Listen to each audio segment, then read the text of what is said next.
Trying to be quiet. Hello, everybody, and welcome to another episode of the Capital Gains Tax Solutions podcast, where we believe most high net worth individuals and their professional teams struggle to find great capital gains tax deferral options. Not having a clear plan is the enemy. Using a proven tax deferral strategy, such as the deferred sales trust, is the best way to exit highly appreciated assets tax deferred so you can create, preserve, and grow your wealth. I'm your co-host, Pearson York, filling in for Brett Schwartz. In each episode, I'm joined by some of the best wealth, business, real estate, and leadership individuals in the world to share ideas, deals, stories, and inspiration, so together we can make complex tax deferral strategies simple and passive income plans achievable. As always, we're streaming on expertcresecrets.com, the Capital Gains Tax Solutions YouTube channel, and the Kingdom Luxury Realty Facebook channel. So please rate, review, subscribe, like, comment, share, all that good stuff for the interweb algorithms and all that fun stuff. Our next guest, I'm real excited about. He is an experienced real estate investor, gone hard money lender just because of too much of a good thing, too much money, and he had to figure out how to make it work for him. And so I'm real excited to talk to our new friend here, Derek Dombeck. Derek, how you doing, man? I'm fantastic. Thanks for having me on. Awesome, man. Well, hey, listen, so tell us your story. How'd you get to where you are? Well, it all started in a little town in the middle of redneck central Wisconsin. I'm just born and raised in Wisconsin and started out as a construction worker, essentially. And in my mid-20s, my wife and I started buying some fixer-upper rental properties, like a lot of people. Took some education, went through some different trainings and seminars, but primarily we were using banks for everything that we did. And we were pretty successful. We thought we built up a pretty nice portfolio from 2004 until 2007. And 2007 hit. We quickly realized we had no control over our business. The banks owned us. They controlled us. The valuations in our portfolio plummeted. And short version of a long story is we lost damn near everything.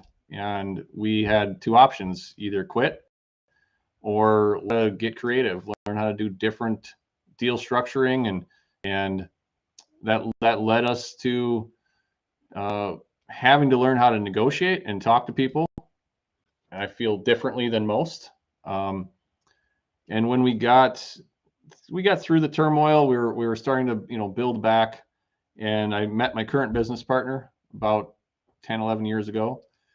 His name is Jeff. Jeff had never used a bank to buy any investment property ever, which intrigued me a lot, especially given the fact that I had shitty credit, bankruptcy and foreclosures on my credit. It intrigued me. But the other side of that is he had already dabbled a little bit in the lending space. And our conversations, like I was trained or taught to, success would be when I had 100 rental units or doors, cash flowing $100 a door, making $10,000 a month. Like that sales pitch from the early 2000s, which ironically has not changed. I still hear the same sales pitch today, 20 years later, with the same numbers, which is a little scary. Right. But yeah, when Jeff and I started, we were buying and selling and flipping properties and holding some as rentals, but doing it only with private capital that we raised, and got to a point where we had just more capital available than we had deals.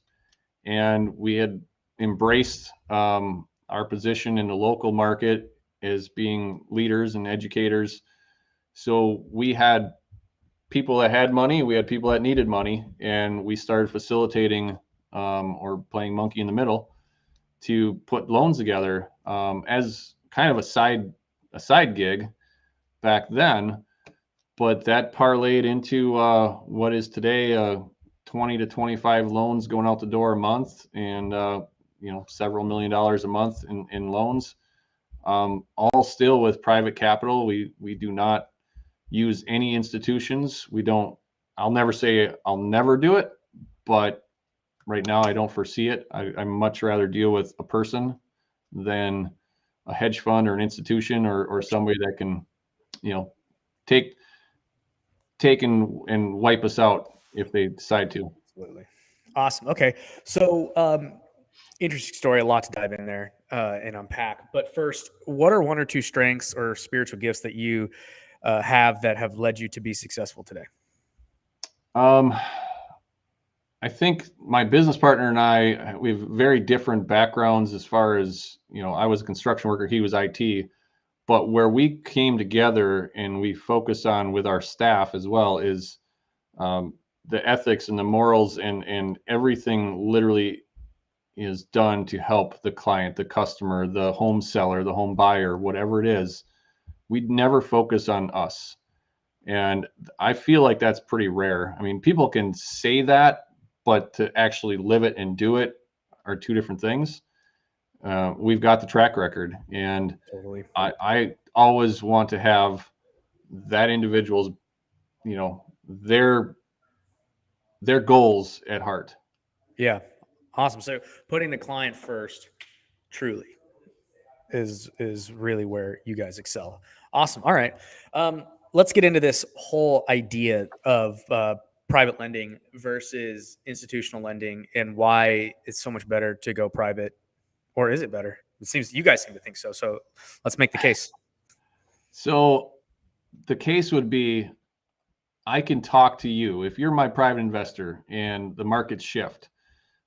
We may have to change our exit strategy. We may not be able to flip that property. Now we might have to rent it out. It may have a negative cash flow, or maybe we're going to furnish it and turn it into a VRBO, Airbnb scenario.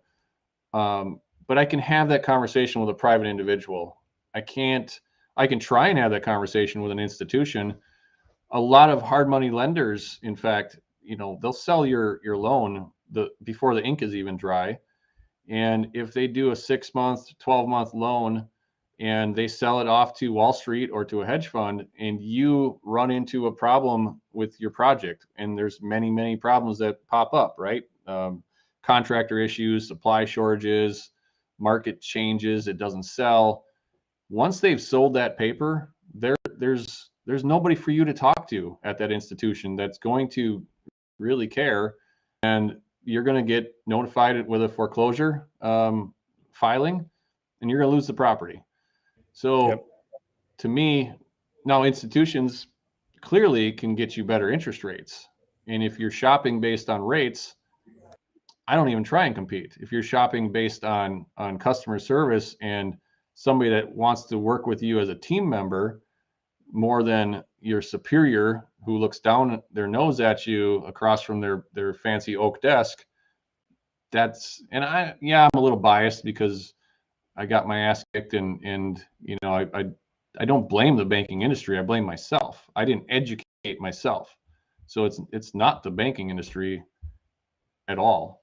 But I absolutely love that I can work with individuals and change their lives. A lot of our investors were mom and pop who had their Right. money sitting in an IRA making 0.5%. Now they're getting 9.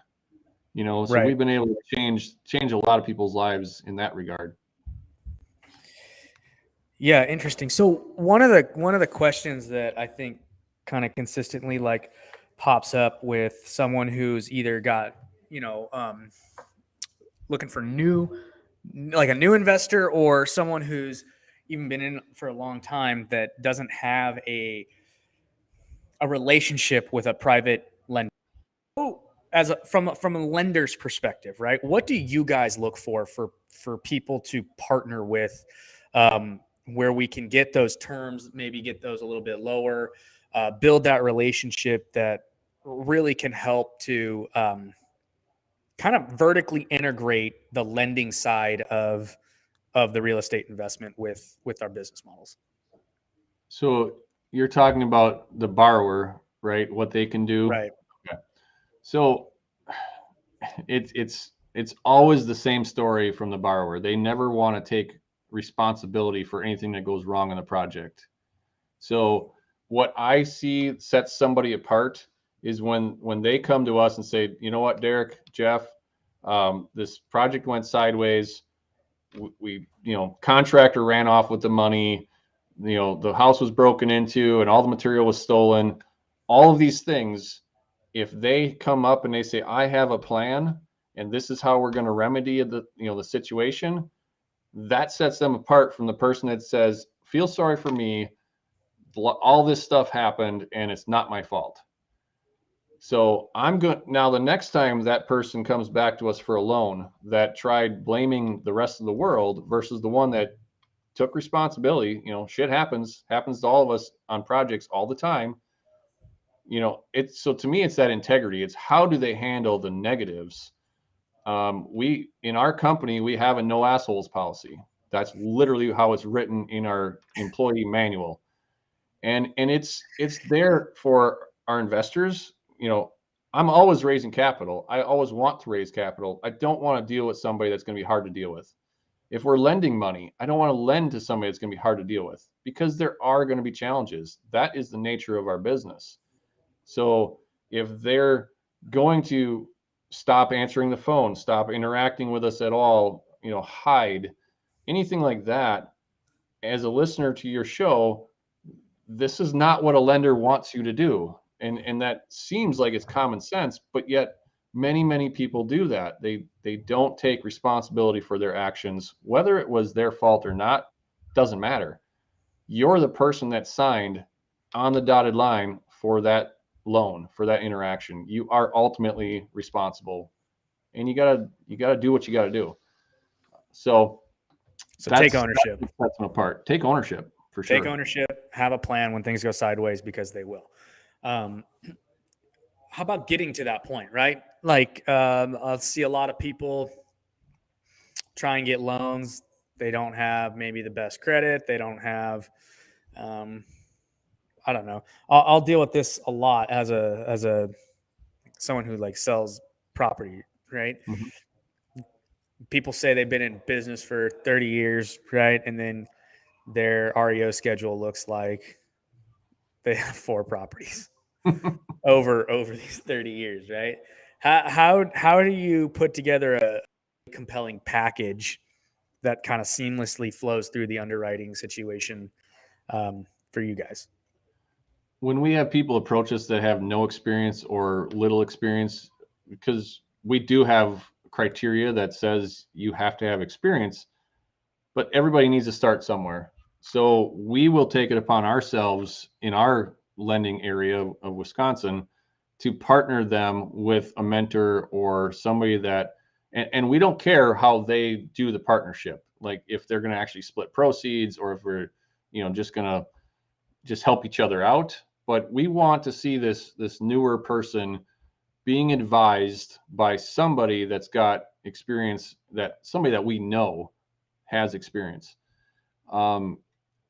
Otherwise, to just start out from scratch, if they've got zero money, zero credit, zero experience, they're going to get zero loan. There's got to be some way to secure your lender. Now, that might be additional collateral. That might be, in the banking world, they'll tell you, well, go have your parents co-sign. It's not the same in our world, right? We're looking at assets. We're an asset-based lender. We don't even look at credit. I mean, we look at it, but it's not a criteria that we care about, because as an asset-based lender, if you get hit by a bus the day after you sign the loan, your personal guarantee just died. We want to know that we can take the asset back and get our money back. That's the whole point of asset-based lending. Yeah. So you'd want, you actually would be better off, instead of having your parents co-sign who have never done a flip in their life or have never had a rental property in their life. We would prefer you go and have, somebody that's from your local real estate investor association club that's got experience, or, a mentor, right? That's going to have more weight with us than some random mom or dad stranger that doesn't know what they're doing either. Okay. All right. Interesting. So let's talk about on the flip side, right? Let's say you got capital. Mm-hmm. How do you private lender? Didn't you write a book on this? I am currently writing a book on it, and the title is to be determined. So right now, I was approached and decided to write this book because we get this question so often, and it's really designed to be start to finish. How do you take in the application? How do you underwrite everything? What's the every step along the way? How do you vet the deal? How do you vet the borrower? How do you run the valuations? Do you get appraisals? Do you get BPOs? All these things, start to finish. And full disclosure, the book is kind of written to a certain degree to scare away the weak, because there is a lot of stuff. I'll tell you a quick story. I had friends of mine that were pretty new in the business, and they came to me one day and they said, "Hey, we bought this flip," and I said, "Well, how did you fund it?" He said, "Well, our uncle gave us the money." And I said, "What do you mean he gave you the money?" He said, "Yeah, he's only charging us like 2%, and we'll just pay him back when we sell the house." And I said, "Okay, fantastic. Did you protect your uncle?" And they're like, "What do you mean?" There's no mortgage in place. There's no note in place. There's no property insurance naming the uncle, as a a mortgagee or a mortgagor in case the place burns to the ground. What if they get sued and they get a lawsuit? So they have an unencumbered, free and clear property that their uncle gave them a whole bunch of money on because of their family, and they did nothing to protect their uncle. So there's a lot of things that people don't know about or consider in how to actually protect themselves if they're the lender, or to protect their lender if they are the borrower. And you should want to protect your lender if you're trying to, cultivate and grow a long-term relationship with a private lender. I don't care if you do lose $20,000-$30,000 on a deal. You should make your lender whole every time, no matter what it takes, because that is the lifeblood of your business. And we tell our borrowers all the time, you are our second highest priority. Our first highest priority is our investors, because without them, we can't lend to you. Right. And, we're very blunt about it. So, yeah, I'd love to give that book away to your audience. It's not published yet. We're working on it. It's going to come out November, December. And so we'll have some contact information for you to just shoot me an email, and we'll throw you on that list and send it off to you. And that's Derek at bestreifunding.com, correct? Correct. Yep. Perfect. Just Okay. an email. And DEREK at bestreifunding.com. Email, and he will put you on the list for the free ebook. Title to be determined, but essentially how to be a private lender, how to protect yourself, how to make sure that you absolutely crush it and don't get crushed. That's a fact. Cool. Yep. You also got a live event in Cancun you were telling me about. Yeah. So we took over a conference, I guess I'll say, that we had attended for years, and we've made it our own. It used to be held on a cruise ship, and ultimately I'd like to get it back on a cruise ship because of logistics of hosting an event on land is brutal. But it's called the Generations of Wealth for a reason. The premise is this is an advanced strategies 5-day conference. We have speakers that come in. They present from 9 until 1 each day. They're not selling anything. They're not pitching anything. So it's pure content education. And then from 1 until the evening, it's just open networking time. It's time to get to know everybody else and build that relationship and that network with people from all over the country. And then we come back in the evenings with just a more interactive town hall session, totally optional. A bunch of people come, some don't. But it's going to be in Cancun, tail end of February 2023. I'd give you the dates, but I don't want to screw them up. So it's just easier to go to the website. And, this is why I have a wife who I call upper management. She keeps me on track where I'm supposed to be when. But the thing that makes me super proud about this conference is we encourage you to bring your kids, and especially 10 and older. We don't charge you anything to bring your kids. We'd love for them to sit in on the sessions, even though these are advanced strategies. A lot of the kids have sat in on the sessions. And the goal there is to have your kids and my kids build a network while they're in their teenage years of people from all over the country who have parents that are freaks like us, that just don't do things the way most people or kids are taught. And it's self-serving for me and my family because I get to meet everybody and I get all these relationships, and I love that. But it's so cool to see what my kids have been able to do at 16, 11, and 5 are the ages of my three. Yep. And to see their network. So gowvoyage.com is how you find out about it, how you find it, get registered. It is going to be a limited event, only to the degree that I've contracted a certain number of rooms at this all-inclusive resort. And once I fill that block, they may release more if they have them available, but I can't guarantee it. And I've contracted what I'm comfortable guaranteeing. Yep. And we'll see where it goes after that. Yeah, it sounds like an amazing event, an amazing idea. I love the fact that you can bring your kids. It's interesting. I have three myself, 4, 2, and 8 months. Jesus, you don't get all any... girls. Yeah, they're super cute though. But the other day, we actually put them out on the. We live in Newport Beach, and we put them out on the boardwalk with a lemonade stand. They brought in $140 in like 45 minutes. People were literally just giving them like capital just because they're super cute. And I watched my 4-year-old. It was amazing because this one guy like passed her and she's like, "Hi, like how are you today?" And he's like, "Good." And she's like, "Do you want to buy some lemonade?" And he's like, "No, that's okay." And she's like, "Okay, regular or raspberry?" And I was watching from a distance and I was like, wow, like that was really smooth. And he's like, okay, I'll take regular. And he's like, how much? And she's like, well, whatever you want. And I was just like, dang, I watched him put $10 in that thing for a glass of lemonade, which, granted, it's $10, right? And today's inflation, it's really a quarter, right? Or whatever it is, right? But at the same time, like, it's so important to get your kids involved in these entrepreneurial type things and get them out of the rat race of, hey, go to school, get institutionalized, go get a 9-to-5 jobs, give all your money to the bank and let them do whatever they want with it. Right. Yeah. And then you rely on the government for all of your, your needs and everything.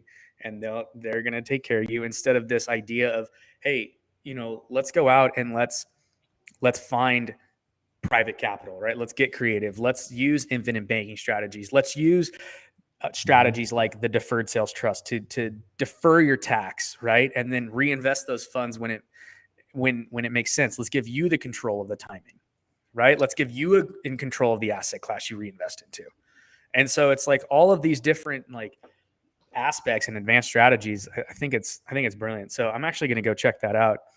And in fact, I wouldn't even mind dropping our deferred sales trust strategy up there as one of your speakers. We'll have to talk maybe a little bit more about that, but absolutely. You've got my number, and I am currently, I've got a couple spots open for speakers. So if that's something that you want to discuss, we should discuss that sooner rather than later. Yeah. But I love it because what you're talking about in the deferred tax, solutions, just the way you talk about it and you're passionate about it is the same way that we're passionate about helping our clients and our investors. It's all about trying to get them to have more in their life, whether they know it or not. And in most cases they don't, they're getting set up for failure. And I just love, anytime that I meet somebody like you guys that are passionate about it, it shows. And that's why we're successful. I mean, I've built it up, lost it, and built it up again. And if I lost it again, I know how I would restart. But it's always about having, put people first. So. Yeah, no, definitely. And it's it's an amazing. I think it's an amazing thing when you actually take the needs of other people and put them above yourself. It's a servant leadership role, and I think that I don't want to say it's dead, but I think it's rare. It's dying. It's dying. Yeah. So, anyways, okay. So,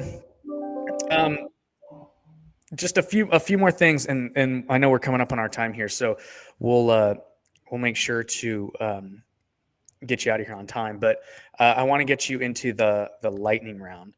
So, you ready for this? Sure.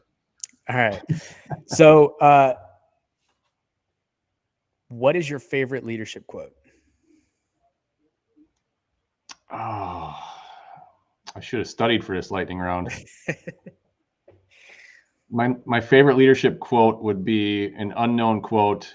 It says, "You only lose if you quit trying." Nice. Okay. What is your favorite book besides an unnamed title, How to Be a Private Lender by Derek Domenech?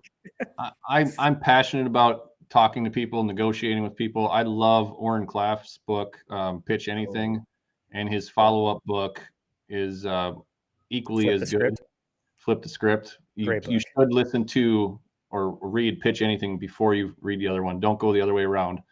But I totally went the other way around. did you? I did. In fact, I have never even read Pitch Anything. I've only read Flip the Script. Oh, you should read. I have to go back. It's so important to know how to frame control and how to lead conversations without manipulating people. Yeah. But it was huge. And I've studied a lot of different sales and negotiation books over the years. That one definitely had the biggest impact on me. Interesting. Okay. What are you most curious about right now? I'm most curious about what happens with our next generation. The 20 and 30-year-olds, I feel are set up for failure to a certain degree. I just do, and I know I'm in my 40s, so I'm in that generation of, we still got our asses beat when we did something wrong, and we didn't get participation ribbons for anything, and I think that is a lot to do with the quitters mentality that a lot of people have now. And I'm not trying to judge anybody. It's just a fact as I see it. When parents have to both work and nobody's at home, to raise the children, they're raised by daycare, it's going to affect the family. And I'm very passionate about my wife and I and our kids being, together as much as possible. So I'm concerned about my kids and, what they can actually achieve. Yeah, So, that's an interesting, as a millennial myself, right? mhm. In the prime, like stereotypical, grew up in a really well off place, totally got participation awards, totally got the Great. Now I strikeout offended trophies. the host. Oh shit. Oh man, it's the truth, because what it does is it makes you entitled. Yeah. And it's honestly, like, if I'm being really transparent with you, it's really something that I struggle with still, because it was ingrained in me. And it's like, oh, okay, you tried hard. Nobody cares, like, Mm. how high you try, like how hard you try, if you don't produce anything, at least not in this world, right? I mean, we could talk about Jesus in a whole different, conversation, Right. but for the context of the business world, right? You're only paid off for your results. You could do absolutely nothing. I mean, there are guys who, the 4-hour work week, for example, right, where they just set up the systems and they're the owners and they get paid and they don't do anything else anymore, right? They just set something up and it's automated at this point. But their results and their name's tied to the results. And so because of that, they get paid. They create value, right? And so that's something that definitely is really, really something that is ingrained in the millennial generation. I think you nailed it. Like, it's tough it's a tough thing to overcome too. It's like, how do you do it? You have to put yourself through adversity and hard times and create, and try and solve problems and take ownership and just go do hard things. It's Now hard to do. the flip side of that is I'm also not trying to teach my children that they have to work 40 hours a week or 50 or 60, For sure. because that I was brought up in that construction world. We went working 4 hour or 4 10-hour days a week or 5 10-hour days a week. And you usually had 3 hours a day on the road driving back and forth to job sites. Yeah. And I remember my dad, I mean, he's been passed for 14 years now, but I remember him saying, you put in your 8 for 8 or your 10 for 10, whatever shift you are. And that's what you're paid to do. And yes, that ingrained a lot in me in work ethic. But by the same token, I don't apologize now for being able to, host an event or host a mastermind like we do and get paid for our knowledge, where my job now is to sit and educate people, and I make way more per hour than I ever did punching a time clock. For sure. So I don't want people to think that, okay, you have to work 80 hours a week to be successful. You don't. And I don't want my kids to think that either. But somewhere you have to find the work ethic. Yeah. Before you get rewarded for the 4-hour work week. Those people had some kind of work ethic to design the 4-hour work week. You have to build it. You have to build it. If you don't build it, then you don't provide the value. There's no easy button for building it. Yeah. No. So I think we're really aligned on that. And it's interesting because from the millennial, generation, see it all over, and I think that they, like, as a generation, the millennials are starting to figure out, like, holy crap, like, but I don't know, because they keep getting bailed out by the government and all this stuff, like, free money for kids and PPP loans and bailouts. If you talk to somebody of your generation or younger about, your tax deferral and, all this stuff with capital gains, how many of them legitimately out of 100, if you had 100 of them lined up, how many out of 100 would give two shits about your conversation? Yeah, honestly, like, not a lot of them. And even the ones in, like, commercial real estate that I've had, they're like, oh, that's interesting or whatever. But, honestly, like, I've also, just on the flip side, right? I've talked to people with $100 million in the bank that have that have not done it. There's a guy that bought 2 properties, one on the sand and one house removed from the sand, back in like 1988 and 1990, for like $500,000 and $600,000, like, respectively. He sold those properties for $12 million. Totally depreciated them. He owned them free and clear. His basis was basically zero. Yeah.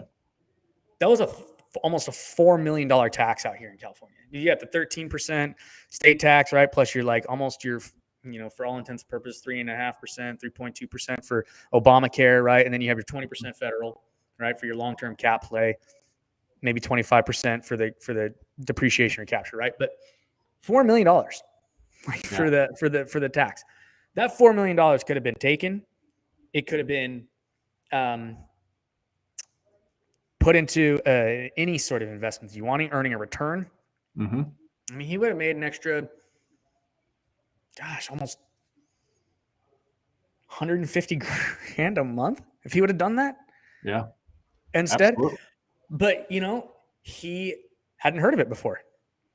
And he didn't want some millennial who got a participation award, kind of telling him, hey, man, like, I got something really cool. Like, you should check this out because it's awesome and it'll save you a ton of money. And not only that, but you can make a lot with it too. And it'll generationally change the way you view everything from now on. And he just didn't want to talk to me. So maybe I should repitch anything, right? And take ownership for not having it framed correctly. But I think you should. But that's the same thing with, bank on yourself.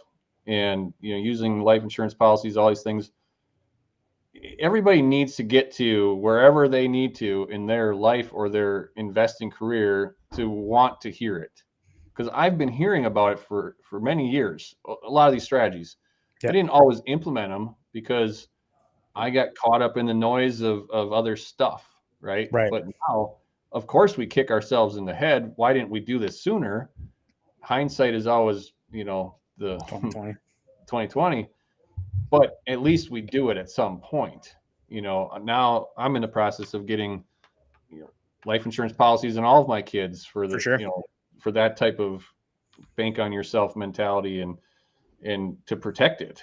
But no, I really love what you guys are talking about, and you're 100% right, and you have an uphill battle with your generation, but the cool thing is you're not the same as your generation, clearly, because you're out there doing this. We're going against the grain. Yeah. Well, we all do. Every entrepreneur listening to this podcast has gone against the grain by being an entrepreneur. Yep. So that's great stuff. Cool. All right. Well, guys, you can find out more about the capital gains tax deferral solutions that we offer at capitalgainstaxsolutions.com. And you can check out our Deferred Sales Trust Mastermind, where we talk about the Deferred Sales Trust and different solutions and stuff. That's every Friday at 10 a.m. Pacific, 1 p.m. Eastern. If you want, go to capitalgainstaxsolutions.com. Join us there. Bring your CPAs, bring your tax attorneys, bring your estate planners, bring all the people who are gonna. Next week's gonna be awesome. We're doing a live role play on the objections that we get from all of our professional friends over there, and the CPAs and the tax attorneys who might not be looking after your best interest, but maybe theirs unknowingly, of course. We don't want to project, but who knows?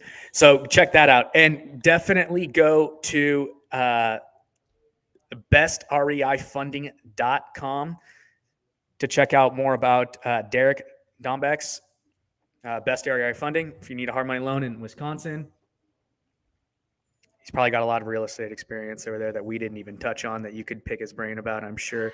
You have no and idea. I'm not going to speak for him, but I'm going to speak for him right here. He'll probably love to talk to you and mentor you because he's probably got a mastermind and stuff like that as well. So go get the free ebook by emailing Derek at bestreifunding.com and check out the GOWvoyage.com for the Generations of Wealth live in Cancun.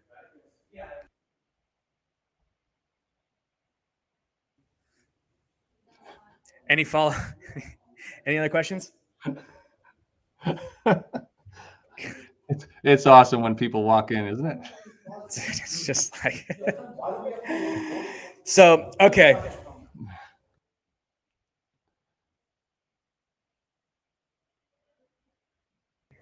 Awesome. Any final words? I just appreciate you having me on. I hope I was able to give your guests something to take away from this, and it's been a pleasure. Yeah, absolute pleasure. Thanks again, Derek, for coming on, and thanks again, everybody, for listening to another episode of the Capital Gains Tax Solutions podcast, where we believe most high net worth individuals and their professional teams struggle to find great capital gains tax deferral options. Not having a clear plan is the enemy. Using a proven tax deferral strategy, coming to events like Generations of Wealth live in Cancun, reading Derek Dombeck's book, to be determined on the title. Best way to create, preserve, and grow your wealth. Please rate, review, subscribe, like, comment. We'll see you guys on the next one. Have a good one.